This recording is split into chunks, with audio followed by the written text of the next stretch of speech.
میرے نبی نے فرمایا ہاں عمر میرے بعد ایک آدمی آئے گا، اس کا نام ہوگا اویس، اور وہ کرن کی شاخ سے ہوگا، اس سے دعا کرانا۔ علی آپ بھی، عمر آپ بھی۔ یا رسول اللہ کس لیے؟ کہ اس نے ماں کی ایسی خدمت کی ہے کہ جب ہاتھ اٹھاتا ہے اللہ اس کے ہاتھ خالی نہیں لوٹاتا۔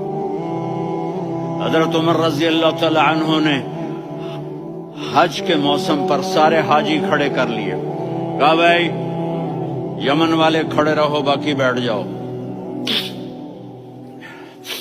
تو بیٹھ گئے۔ پھر فرمایا کہ یمن والے بیٹھ جاؤ، قرن والے کھڑے رہ جاؤ۔ تو ایک آدمی کھڑا رہا، کہا تم قرنی ہو؟ کہا جی ہاں۔